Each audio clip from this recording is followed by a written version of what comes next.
Hello students, आज मैं कुछ बोर्ड में आए हुए क्वेश्चंस लेकर आया हूँ क्वाड्रेटिक इक्वेशन के। ठीक है, जैसे कि मैंने बोला था कि मैं बोर्ड में आए हुए क्वेश्चंस भी कराऊंगा कुछ। तो ये एक मार्क में क्वेश्चन आया है 2020 के पेपर में। तुम्हें पता है 21 में तो कोई एग्ज़ाम हुई नहीं थी। ठीक है, तो ये 2020 में पेपर आया था, में क्वेश्चन आया था क्वाड्रेटिक का 1 नंबर में। The values of k for which the quadratic equation 2x² + kx + 2 = 0 has equal roots. ठीक है, तो इस इक्वेशन के इक्वल रूट्स हैं, k की वैल्यू फाइंड करनी है। तो सिंपल सी बात है, रूट्स इक्वल है तो d क्या होगा 0, मतलब b² - 4ac की वैल्यू क्या होगी 0। ठीक है, हमारे पास a की वैल्यू है 2, कोफिशिएंट ऑफ x² 2, b की वैल्यू है k और c की वैल्यू है 2। पुट कर दें तो 2 का स्क्वायर - 4 इंटू k का square - 4 into 2 into 2 = 0, k² - 4 2 8 2 16 = 0, k² = 16, square root लेंगे तो ±4, तो आंसर हमारा होगा b ±4। अगला क्वेश्चन है क्वेश्चन नंबर 37 था, ये बोर्ड में आया हुआ 4 नंबर का क्वेश्चन है। एनसीईआरटी की जो एक्सरसाइज है 4.3, उसका क्वेश्चन नंबर जो 11 है, कुछ उस जैसा ही ये क्वेश्चन है, कुछ उस जैसा नहीं, वैसा ही क्वेश्चन है बिल्कुल, बस वैल्यूज चेंज कर दी हैं। वहाँ 468 मीटर स्क्वायर था, यहाँ 544 मीटर स्क्वायर है। पेरीमीटर में डिफरेंस वहाँ 24 था, यहाँ 32 है। मैंने इससे पहले वाले वीडियो में ये क्वेश्चन करा चुका हूँ एनसीईआरटी का, फिर भी हम एक बार इसको और करके देख लेते हैं। तुम्हें बोला है कि sum of areas of square is 544 और उनके पेरीमीटर्स का डिफरेंस 32 है। दोनों स्क्वायर्स की साइड निकालनी है। तो हम मान लेते हैं let the length of side of, ठीक है, स्मॉलर स्क्वायर bx मीटर, ठीक है, and let the length of side of larger square be y metre. क्योंकि देखो एक बड़ा एक छोटा होना ही है, डिफरेंस पेरीमीटर में तुम्हें 32 दिया है, तो एक बड़ा एक छोटा तो होगा। ठीक है, डिफरेंस इन पेरीमीटर कितना है, इन देयर पेरीमीटर कितना दिया हुआ है 32।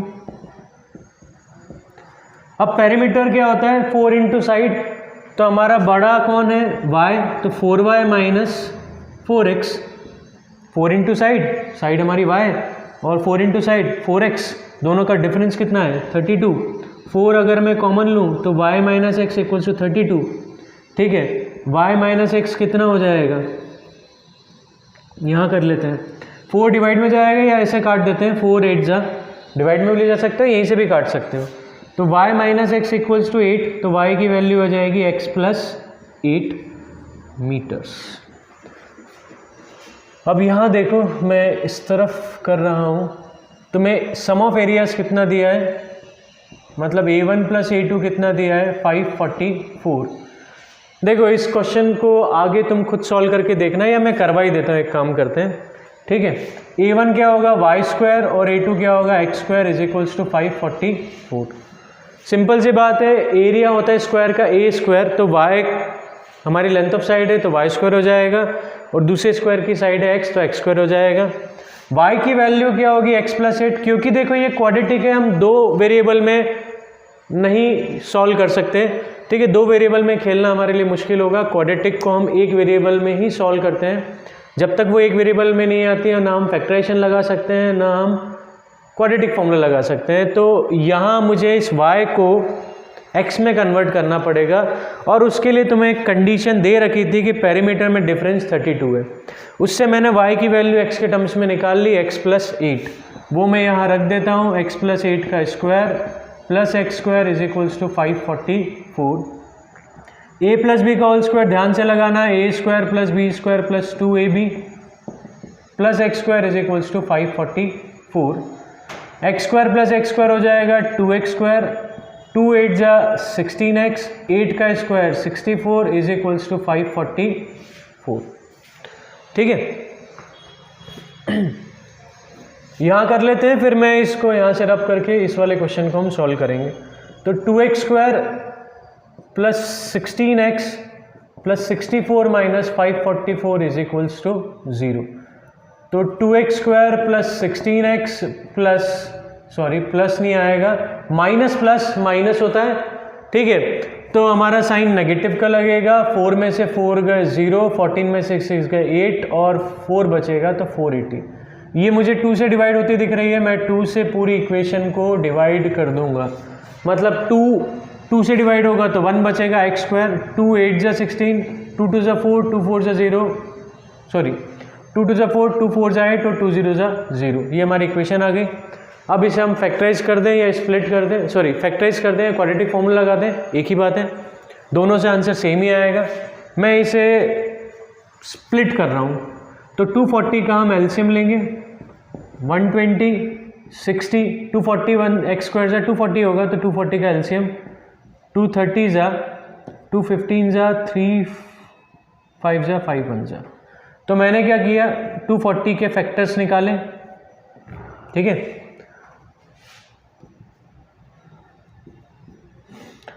अब मुझे चाहिए 8, एडिशन करने पर क्या चाहिए 8, तो 2 2 जा 4, 4 2 जा 8, 8 2 जा 16 और 15, 16 15 का डिफरेंस 1 होगा और ऐड करेंगे तो 8 से ज़्यादा आएगा। तो एक काम करते हैं, कुछ और करते हैं, 2 2 जा 4, 4 2 जा 8, 8 3 जा 24 और 10, 24 और 10 14 हो जाएगा, डिफरेंस नहीं होगा, ठीक है। ठीक है, 2 2 जा 4, 4 2 जा 2 2 जा 4 और 4 5 जा 20, 3 2 जा 6, 6 2 जा 12, ये हो गया, ठीक है। 2 2 जा 4, 4 5 जा 20, 2 2 जा 4, 4 3 जा 12, ठीक है। मैं यहाँ एक बार करके दिखा देता हूँ, 2 × 2 × 2 × 2 × 3 × 5। मैं 2 2 जा 4 और इसके साथ 5 ले लूँ तो 20, 2 2 जा 4, 4 3 जा 12, 20 और 12 ये हमारा हो गया फैक्टर्स, क्योंकि 20 में से 12 जाएंगे तो 8 आ जाएगा, 20 में से 12 गए तो 8 आ जाएगा। तो x² प्लस 20x, भाई x तो लिखना जरूरी है 20 के साथ, x था ना पहले से, minus 12x minus 240 is equals to 0। यहाँ से हम x कॉमन निकालें तो ब्रैकेट में x प्लस 20 बचेगा, और यहाँ से क्या कॉमन निकलेगा, तो यहाँ कोफिशिएंट x का क्या है 1 है, तो वहाँ भी 1 होना चाहिए, तो मैं 12 कॉमन निकाल लेता हूँ। माइनस का इसलिए निकाला क्योंकि मुझे x पॉजिटिव चाहिए, यहाँ x पॉजिटिव है, प्लस माइनस कॉमन निकाले तो माइनस साइन प्लस का हो जाएगा, 12 2 जा 24 होता है, 20 बचेगा, तो x minus 12 and x plus 20 is equals to 0। अब x माइनस 12 को 0 करा तो x की वैल्यू 12 मीटर, ये आंसर होगा हमारा, क्योंकि x प्लस 20 को 0 करोगे तो x की वैल्यू -20, जो कि पॉसिबल नहीं है, लेंथ नेगेटिव नहीं हो सकती। अब हमारा y क्या है, x प्लस 8, तो y is equals to 12 plus 8, यानी y की वैल्यू आ गई 20 मीटर, ठीक, क्लियर। तो इजी क्वेश्चन था, ज़्यादा टफ नहीं है, एनसीईआरटी का ही क्वेश्चन मान के चलो, क्योंकि बस वैल्यूज चेंज की और कुछ चेंज नहीं किया है। और ये तो एनसीईआरटी का ही क्वेश्चन है, अपस्ट्रीम डाउनस्ट्रीम वाला, ये बिल्कुल इसमें कोई वैल्यूज भी चेंज नहीं की है, तुम्हारे एग्जाम्पल्स में है एनसीईआरटी में, ज़रा एक बार चेक करना, ठीक है। ये भी 4 मार्क का है और में आया है, ठीक है ना। अब हम बात करते हैं इसको कैसे सॉल्व करना है। तो एक motor boat whose speed is 18 km/h in still water takes 1 hour more to go 24 km upstream than to return downstream. मतलब वो 24 किलोमीटर अपस्ट्रीम जा रहा है, 24 किलोमीटर डाउनस्ट्रीम जा रहा है। अपस्ट्रीम जाने में उसे 1 घंटा ज़्यादा लग रहा है एज़ कम्पेयर टू डाउनस्ट्रीम। तो मैं स्ट्रीम की स्पीड निकालनी है, तो हम पहले मान लेते हैं let the speed of stream B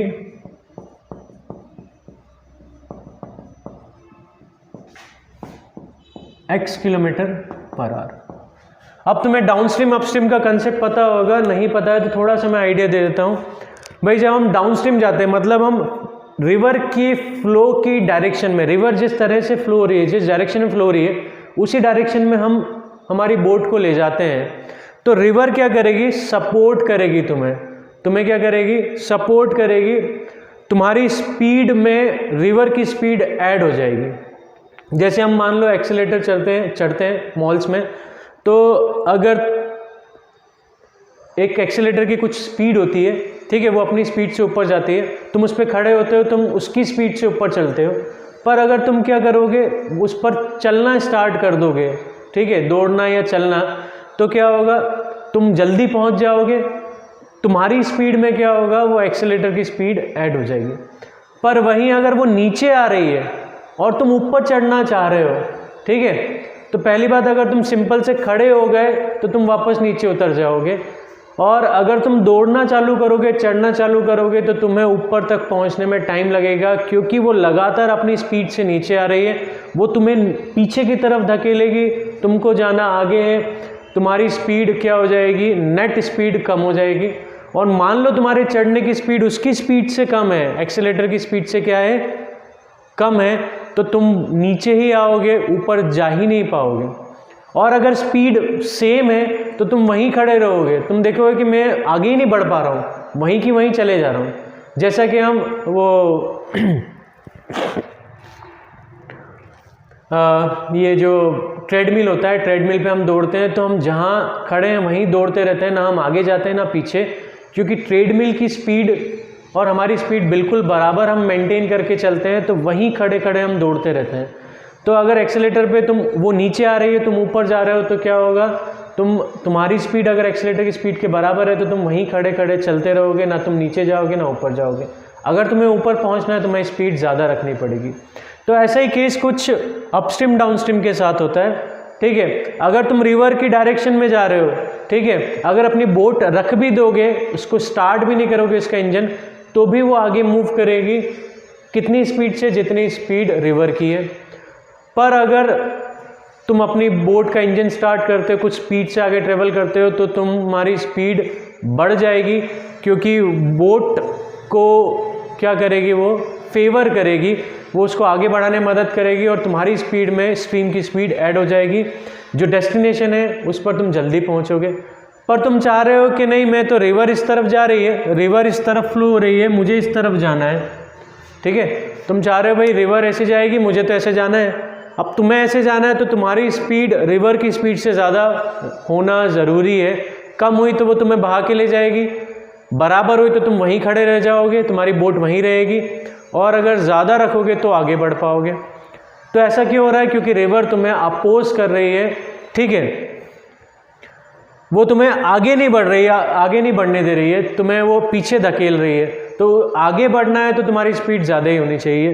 तो पहली बात, तुम्हारी जो स्पीड है वो स्ट्रीम की स्पीड से हमेशा ज़्यादा आएगी, मतलब x की वैल्यू 18 से कम आएगी, क्योंकि बोट की स्पीड क्या है, 18 किलोमीटर पर आवर, और वो डाउन स्ट्रीम अपस्ट्रीम ईजिली जा रहा है, मीन्स बोट की स्पीड ज़्यादा ही होगी स्ट्रीम की स्पीड से, ठीक है। स्पीड ऑफ बोट कितनी दी हुई है, 18 किलोमीटर पर आवर। तो स्पीड वाइल गोइंग अपस्ट्रीम, अगर तुम अपस्ट्रीम जा रहे हो तो सिंपल सी बात है, स्ट्रीम या रिवर तुम्हें क्या करेगी, अपोज करेगी, तो तुम्हारी स्पीड कम हो जाएगी। कितनी कम होगी, तुम्हें अपनी स्पीड में से स्ट्रीम की स्पीड को माइनस कर देना है, सिंपल सा। Speed while going down stream, तो ये हो जाएगा 18 + x kilometre per hour, 18 + x kilometre per hour, ठीक है। और डिस्टेंस तुम्हें दिया हुआ है 24 किलोमीटर, डिस्टेंस कितना दिया है, 24 किलोमीटर। अब time taken while going upstream, T1 ले लेते हैं उसे, वो होगा डिस्टेंस अपॉन स्पीड, मतलब T1 हो जाएगा 24/18 - x r। अब time taken while going down stream,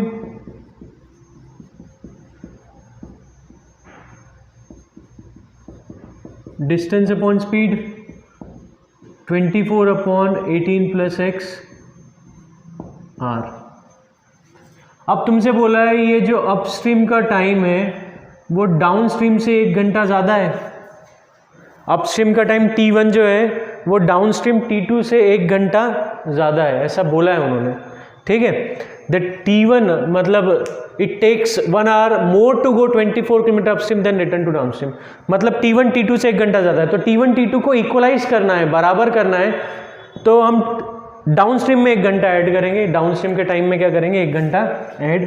तो 24/18 minus x equals to 24/18 plus x plus 1। 24/18 minus x equals to 24, LCM लेंगे 18 प्लस एक्स का, क्योंकि 1 के नीचे तो कुछ है ही नहीं, तो एलसीएम 18 प्लस एक्स ही आएगा।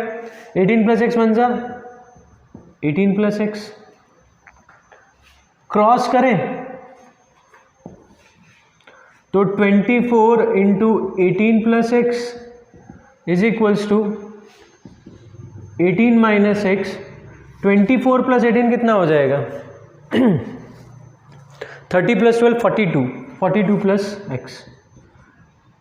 देखो ये थोड़ी सी कैलकुलेशन ज़्यादा हो रही है, वैसे कुछ फ़र्क नहीं पड़ेगा, ठीक है। 42 प्लस एक्स, 24 इंटू 18 ज़ा, तो 24 18 ज़ा कितना होगा, 18 4 ज़ा 72 एंड 18 2 ज़ा 36, 432। तो 432 प्लस 24 इंटू एक्स 24x, हमको 24 को 18 से और 24 को x इंटू करना पड़ेगा। 18 42 ज़ा, तो 18 2 ज़ा 36, 18 4 ज़ा 72, 756। 18 into x 18x minus 42x minus plus minus x square, ठीक है। तो ये हमारे पास आ गया 432 था, सॉरी मैंने 23 लिख दिया। 432 plus 24x is equals to minus x square. 24 में से 18 गए तो 12 में से 8 गए 4 और 3 में से 1 गए 2, तो माइनस 24x प्लस 756। सबको एक तरफ लाए तो एक्स स्क्वायर पॉजिटिव हो जाएगा, इस तरफ लेके आ रहे हैं 24x और ये माइनस का 24x भी पॉजिटिव हो जाएगा, plus 432 minus 756 is equals to 0। तो एक्स स्क्वायर 24 प्लस 24 48, 756 में से 432 गए तो 6 में से 2 गया 4, 5 में 3 गए 2 और 7 में से 4 गए 3, 324 माइनस का आएगा। तो x square plus 48x minus 324 ये हमारी क्वाड्रेटिक इक्वेशन बन गई, ठीक है। इसको सॉल्व करते हैं। मेरे हिसाब से ये तुम लोगों को समझ में आ गया होगा, नोट डाउन भी कर लिया होगा पॉज करके वीडियो को, ठीक है। हम इसको हटा रहे हैं और इस क्वेश्चन को सॉल्व करते हैं। तो x square plus 48x minus 324 is equals to 0। अब वही करना है, 324 को एक्स स्क्वायर से इंटू करते हैं तो हमें चाहिए माइनस 324 एक्स स्क्वायर, और मुझे 48x को ब्रेक करना है दो टर्म्स में जिनका एडिशन 48x हो और मल्टीप्लिकेशन माइनस 324 एक्स स्क्वायर। तो हम लेंगे 324 का फैक्टर, 2 1 ज़ा 2, 2 6 ज़ा 12, 2 2 ज़ा 4, 2 8 ज़ा 3, 27 ज़ा 3, 9 ज़ा 3, 3 ज़ा 3 1 ज़ा, ठीक है। तो 2 2 ज़ा 4, 4 थे 12, 12 3 ज़ा 40, 12 थे 36, 36 और 9 नहीं होता, 2 2 3 6, 6 ज़ा 18, 18 3 ज़ा 54, 54 2 2 ज़ा 2 थे 6, 6 18, 18 54 और 6 हो गया, 54 और 6। तो 54 और ये 6 x दोनों के साथ लगेगा। अब 54 में से हमें 6 माइनस करना पड़ेगा तो 48 आएगा, तो मैं 6 को नेगेटिव लूँगा, 54 को पॉजिटिव, क्योंकि मुझे चाहिए प्लस 48x, ठीक है। तो 54x और माइनस 6x इनका प्रोडक्ट हो जाएगा माइनस 324, क्योंकि प्लस माइनस माइनस होता है। तो रख दें x square plus 54x minus 6x minus 324 is equals to 0। इसमें से सिर्फ x कॉमन आता दिख रहा है तो ये अंदर x प्लस 54 हो जाएगा। यहाँ से -6 कॉमन निकालेंगे क्योंकि मुझे यहाँ x है तो यहाँ x चाहिए, तो पूरा 6 बाहर निकालना पड़ेगा। x पॉजिटिव है तो यहाँ भी पॉजिटिव चाहिए, तो माइनस बाहर निकालना पड़ेगा। तो यहाँ आएगा x + 54। ठीक है, ये माइनस का साइन प्लस का हो जाएगा क्योंकि माइनस हमने कॉमन निकाल लिया। अब x + 54 कॉमन निकालें तो अंदर x - 6 बचेगा। अब x + 54 को 0 किया तो x की वैल्यू -54 और x - 6 को 0 किया तो x की वैल्यू +6। तो -54 is speed is not possible, भाई नेगेटिव स्पीड कैसे हो सकती है? तो x = 6 आंसर होगा। स्पीड ऑफ स्ट्रीम कितना हो जाएगा? 6 km/h। ठीक है, तो ये कुछ क्वेश्चंस थे जो बोर्ड में आए हुए थे। हम आगे और भी क्वेश्चंस करेंगे जो बोर्ड में आ चुके हैं। ठीक है, क्वाड्रेटिक पर होप करता हूँ कि ये जो मैंने पढ़ाया समझाया वो तुम लोगों को समझ में आया होगा, वीडियो अच्छा लगा होगा। हम अगले वीडियो में कुछ और क्वेश्चंस करेंगे क्वाड्रेटिक के जो बोर्ड में आ चुके हैं। तब तक के लिए गुड बाय, थैंक यू।